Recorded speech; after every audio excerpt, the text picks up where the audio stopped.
أما بعد فأعوذ بالله من الشيطان الرجيم بسم الله الرحمن الرحيم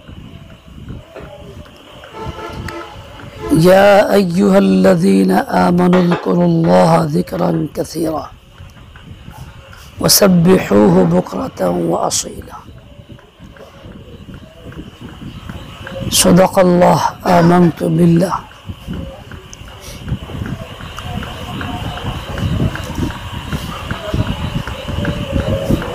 আমাদের সাথে এক ছাত্র ছিল,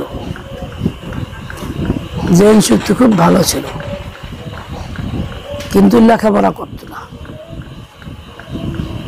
হাফেজ ছিল, আর্থিক সচ্ছল ব্যক্তি, লেখাপড়া করত না। পরীক্ষার সময় আসলে ওই 1-2 রাত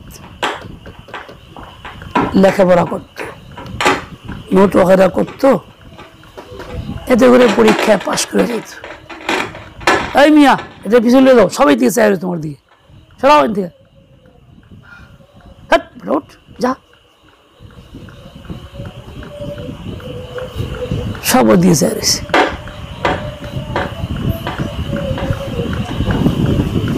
তোমরা কাছাকাছি বসো, না শুনলে।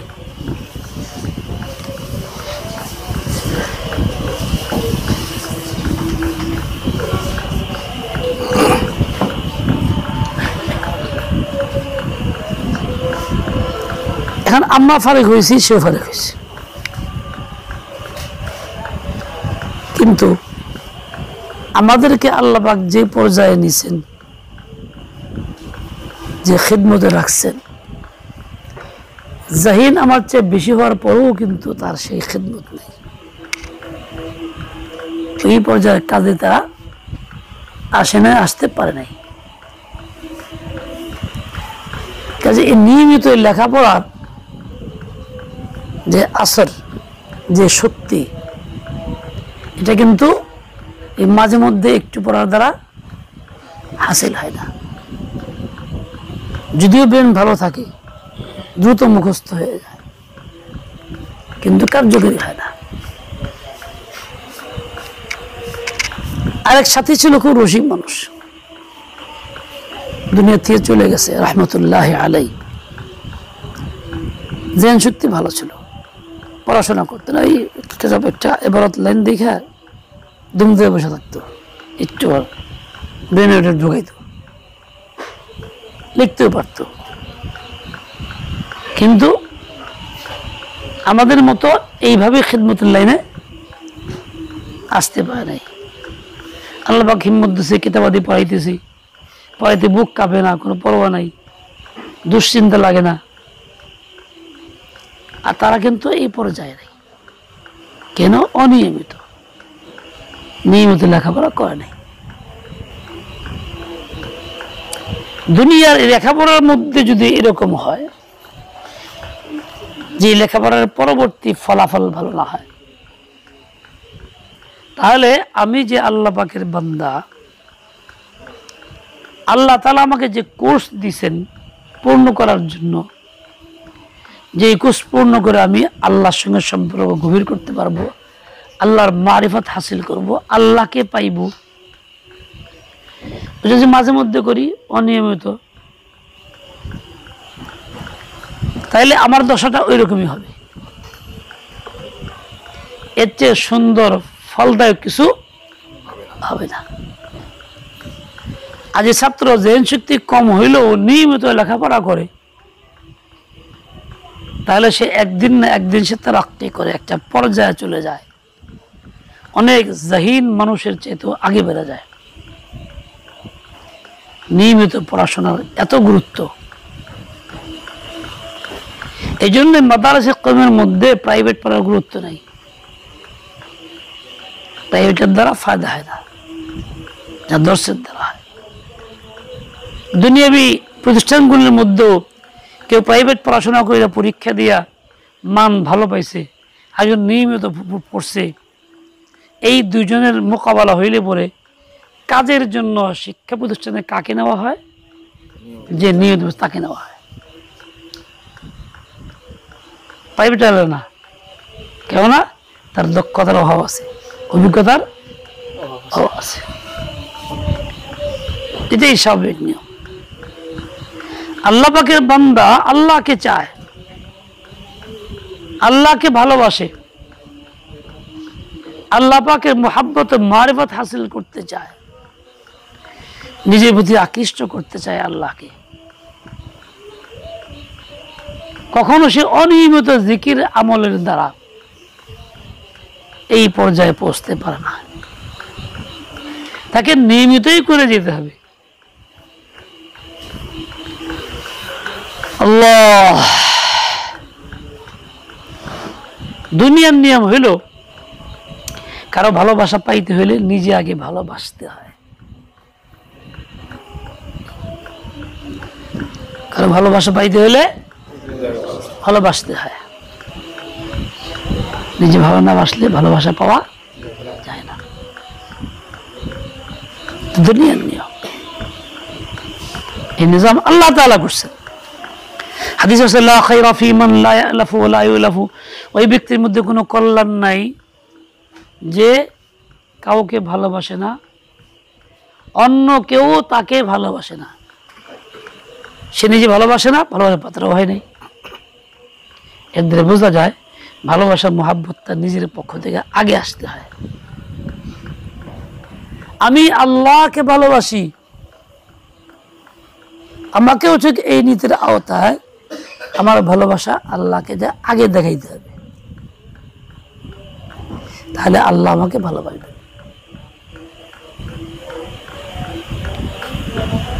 এই যে আয়াতের মধ্যে আল্লাহ বলছে কুল ইন কুনতুম তুহিব্বুনাল্লাহ ফাত্তাবিউনি ইউহিব্বুকুমুল্লাহ। আল্লাহকে ভালোবেসে থাকলে ভালোবাসার নমুনা দেখাও, অগ্রসর হও। নমুনাটা কি? ফাত্তাবিউনি, নবীর ইত্তেবা করো। বোঝা গেল তুমি নবী আল্লাহকে ভালোবাসতেছো। নবীর ইত্তেবা দ্বারা বোঝা গেল কি তুমি আল্লাহকে ভালোবাসতেছো। ফল কি? জবাবটা কি? ইউহিব্বুকুমুল্লাহ, আল্লাহ তোমাদেরকে ভালোবাসবেন। তুমি যদি আল্লাহকে ভালোবাসো তাহলে ভালোবাসাটার প্রমাণ কি দিয়ে করো? ইত্তেবায়ে নবী, ইত্তেবায়ে সুন্নতের মাধ্যমে করো। ইত্তেবায়ে নবী হইলে বোঝা গেল তুমি ভালোবাসতেছো। আল্লাহ পাক ফল কি দিবেন? তোমাদেরকে ভালোবাসবেন। তো তোমার পক্ষ থেকে ভালোবাসাটা আগে সুন্নতের মাধ্যমে, ভালোবাসা পাইবা ফল তারপরে। শুধু ভালোবাসবেন তাই না, ওয়াগফির লাকুম যুনুবাকুম, ভালোবাসার পাত্রে অনেক কিছু ক্ষমা করা হয়, নজর থেকে ফেলে দেওয়া হয়, বলে ইনিও তোমাদের গুনাহ খাতা মাফ করে দেন। আল্লাহু গফুরুর রহিম, আল্লাহ তাআলা বড় দয়ালু। আলহামদুলিল্লাহ, এবং ক্ষমাশীল, গফুরুর রহিম, ক্ষমাকারী আবার রহিম, দয়ালু, দুটেই আল্লাহ তাআলা।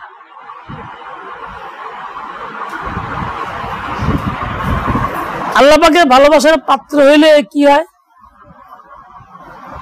কি ফল পাওয়া যায়? কি মিলে? দুনিয়াতে যেমন কাউকে ভালোবাসলে, ভালোবাসার পাত্র হইলে তাকে আমি ছাড় দেই, ইসার করি, মুহাব্বত করি, আগে আনি, দুষ্টুটি চোখের থেকে ফেলে দেই, বড়টাকেও ছোট মনে করা ভালোবাসাকে বহাল রাখার চেষ্টা করি। একই রকম তাসির তো আমার এই কাজের মধ্যেও পাই।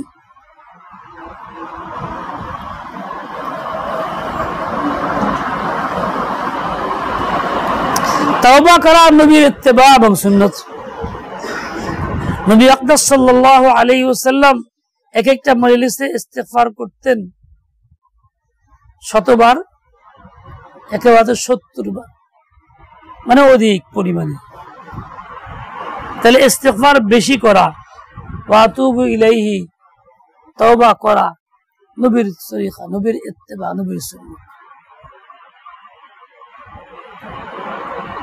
কাজে যে জিন্দেগিতে তওবা করতেছে, অতীতের ভুলের উপরে আক্ষেপ করতেছে, সেই লোকটা নবীর সুন্নতের ইত্তেবা করতেছে, এর দ্বারা বোঝা যায় গেল সে আল্লাহকে মুহাব্বত করে তাই তো করতেছে, সে আল্লাহকে ভালোবাসে। আল্লাহ প্রতিদান কি দিবেন? আল্লাহ ইন্নাল্লাহা ইউহিব্বুত তাওয়াবিন, আল্লাহ তাআলা এই তওবাকারীদেরকে খুব ভালোবাসেন। তাহলে ভালোবাসার প্রতিদানটা আল্লাহ দিবেন। ইত্তিবা নবী তওবার মাধ্যমে, তওবা যে করে ভালোবাসার পাত্র সে হয়। ইন্নাল্লাহা ইউহিব্বুত তাওয়াবিন ওয়া ইউহিব্বুল মুতাতাহহিরিন। এই জন্যই যত বেশি বড় গুনাহগার, যত বড় পাপী ব্যক্তি, সে যখন তওবা করছে অবস্থা পুরো পাল্টে গেছে, দুনিয়া পুরো পাল্টে গেছে, আলমের চিত্র বদলায় গেছে। এক যুবক মদ খাইয়া পড়ে আছে, বেহুশ হইয়া বমি কইরা পড়ে আছিল।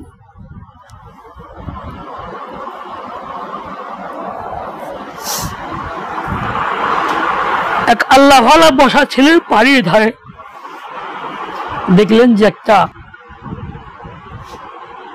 বিচ্ছু দ্রুত দৌড়ায় যেতেছে পানির দিকে। কিভাবে পানির দিকে বিচ্ছু যাবে কেন? কৌতূহল। উঠলেন, নদীর কাছে গেলেন, দেখলেন যে একটা কচ্ছপ এসে নদীর পরে ভিড়ল।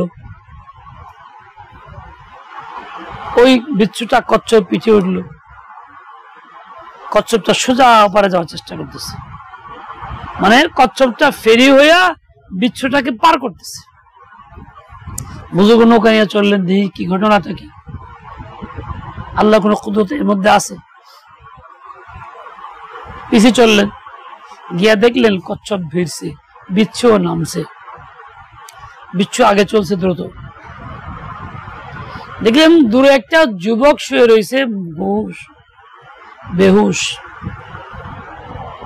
আর একটা সাপ খুব দ্রুত ফানা ধরে আসতেছে, যুবকের মাথার কাছে এসে পড়ছে ছবল মারার জন্য।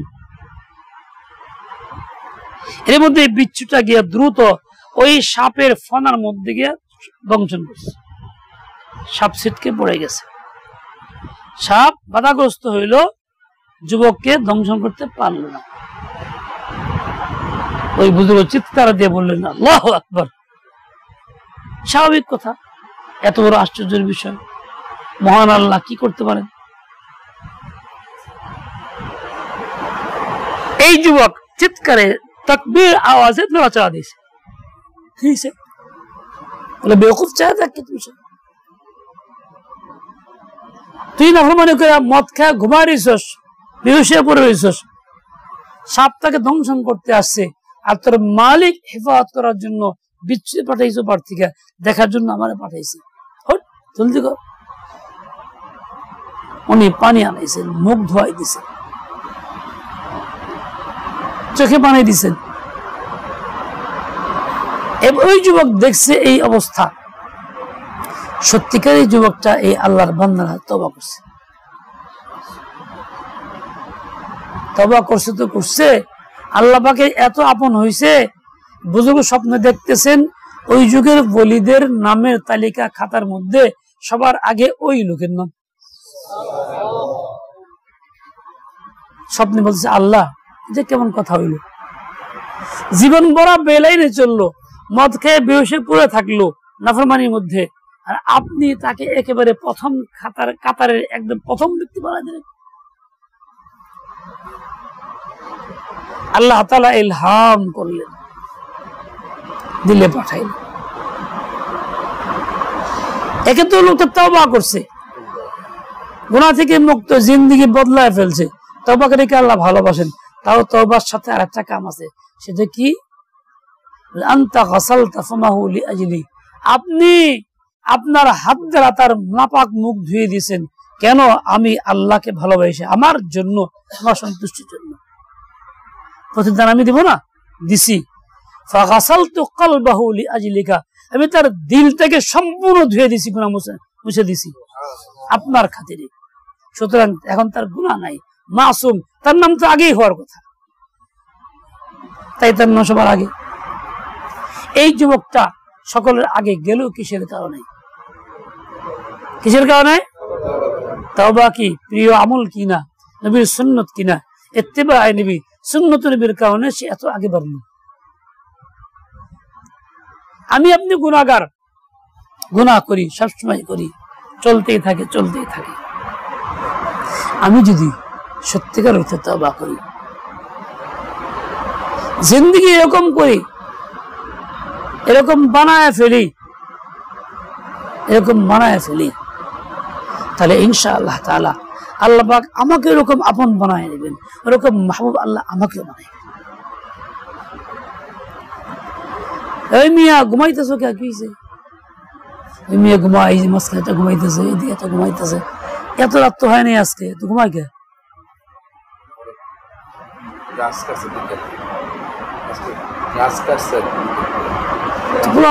কাটলে কি হয়েছে? আমি তো অনেক কম ঘুমাইছি, সারাদিন সারাদিন।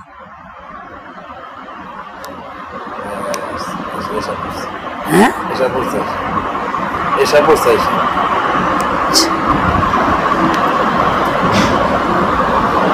আল্লাহ তাআলা ওই যুবককে সবার আগে পৌঁছায় দিয়েছে। বলছেন কি, আনতা গাসালতা ফামাহু লিআজলি ফাগাসালতু কলবাহু লিআজলিকা। এক আল্লাহওয়ালা ব্যক্তি ছিলেন, এই যুবকটা আগে বাড়ছে আল্লাহওয়ালার নজরে, আল্লাহওয়ালার সুহবতে, তার তওবার ফিকির পয়দা হয়েছে আল্লাহওয়ালার কারণে, নেককারের তাসিরের কারণে। ওয়া ইয়াতাওয়াল্লা সালিহিন, আল্লাহ তাআলা নেককারের বলি অভিভাবক।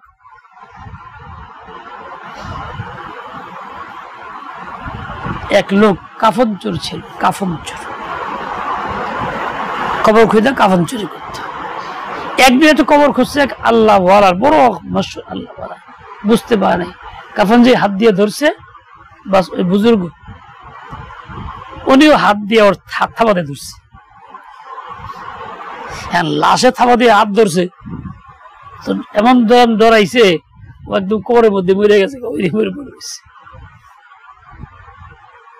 লোকটা কাফন চোর, অনেক বড় গুনাহে লিপ্ত, কিন্তু আল্লাহ পাক তারে মাফ করে দিয়েছে।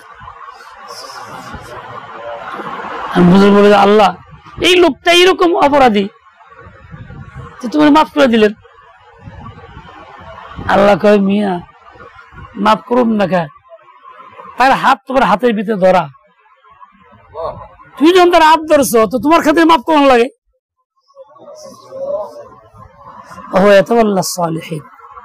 নেককারের অভিভাবক আল্লাহ।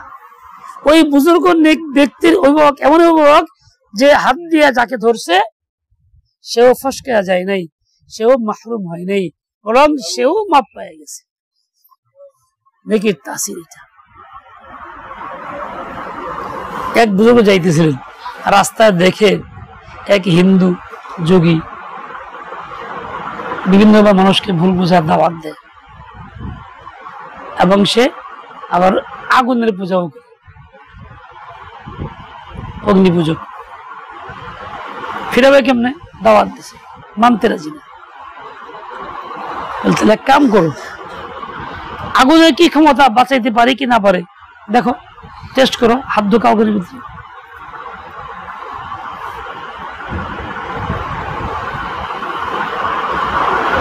ওই লোক তো আগে হাত দাও, সাহস পায় না।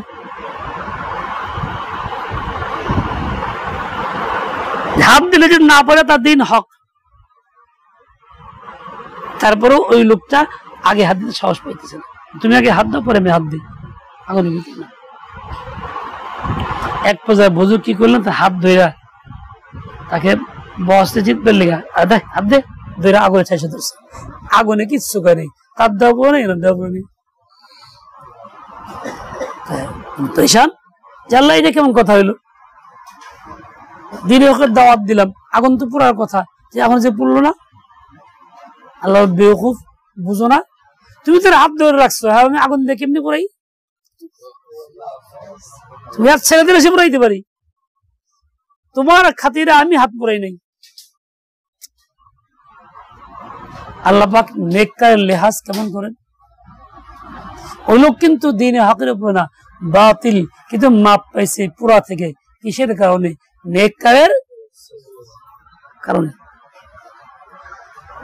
ওয়া ইয়াতাওয়াল্লাস সালিহিন। ওই লোক যদি দ্বিতীয় আবার হাত একা দিত তাহলে ঠিকই পড়তো।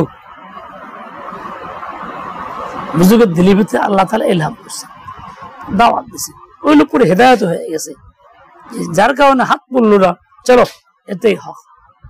ও তো বুঝছে আমার হাত তো পুরো শক্ত হওয়ার কথা, পড়ে নাই কেন, এর কারণে পড়ে নাই, এদিন হক।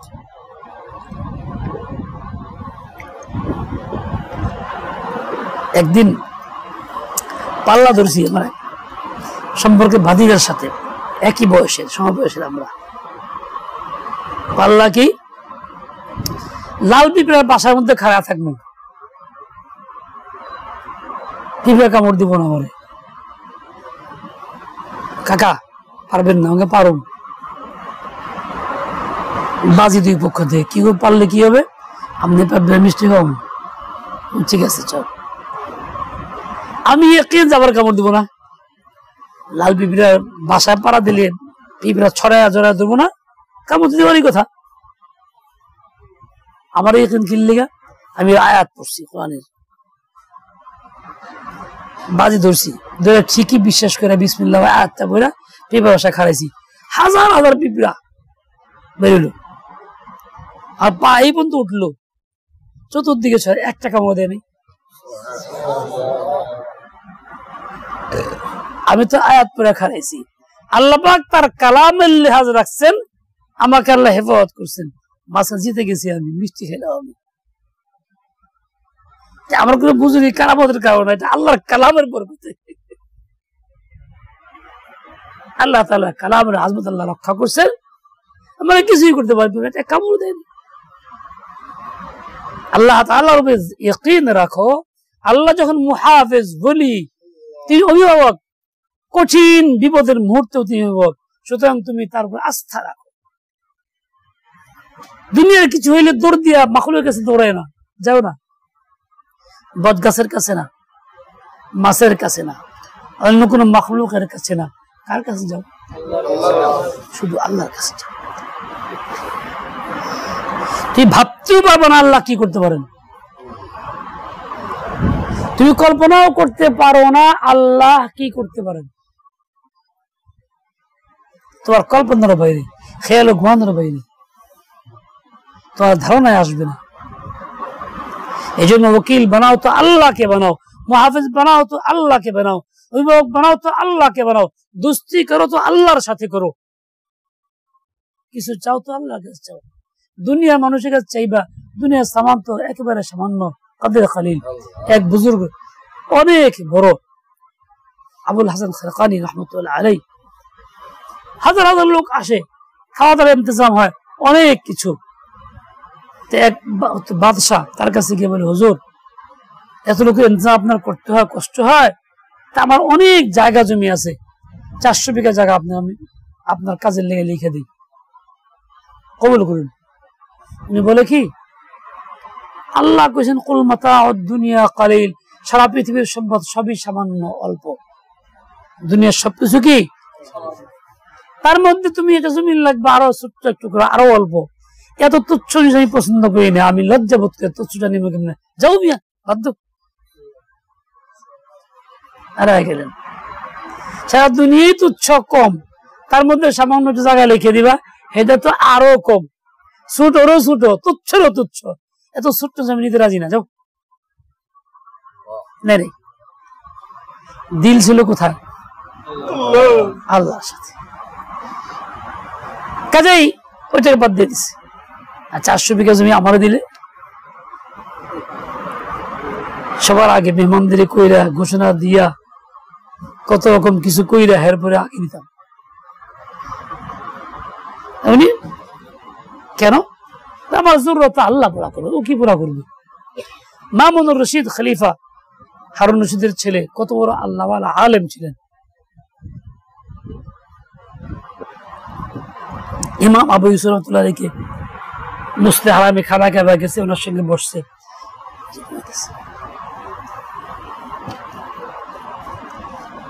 কারা কারা বলে, হুজুর একটা কথা, মনে চায় আপনাকে খিদমত করবো, আপনি একটু অনুমতি দেন। তাই কি খেদমত করবা? দুনিয়ার যা না, তোমার খেদমত লাগবে না, যাও মিয়া, আমি আল্লাহর ঘরে বসছি, লজ্জা লাগে তোমার কাছে কেন মহিমা কথা বলবো? আল্লাহর ঘরে বসে দুনিয়া চাইবো, হইতে পারে না, যাও। লজ্জা লাগে তোমার কাছে চাইবো, চাইবো তো আল্লাহর কাছে, তো খেতাই দিচ্ছেন ধমক দিয়ে। কিন্তু সেও তো বুদ্ধিমান, বাইরে দাঁড়া রয়েছে গেটের কাছে, দীর্ঘ সময় পরে বেরিয়েছে। এবার তো কোন, এখন তো আল্লাহর ঘরে নাই, এখন তো দুনিয়াতে আইছেন, এখন কোন কি? বলছে মিয়া তুমি যে করবা খেদমত, কি দুনিয়ার যা করবা না আখিরাতের যা করবা? আখিরাতের যা কেমন? দুনিয়াতে তো করুন, আখিরাতে তো করা সম্ভব না। মিয়া বড় কোনটা, আখিরাতের না দুনিয়ার? আখিরাতের যা। তুমি তুচ্ছ দুনিয়ার যা করবা চাও, আখিরাতে তুমি পারবা না, বড়টা আল্লাহ করবে, যে আল্লাহ বড়টা করবে সে ছোটটা করতে পারবে না। তোমার কাছে আমাকে যাও, ভালো। দেখছো নি দিল ছিল কোথায়? দিল ছিল কোথায়?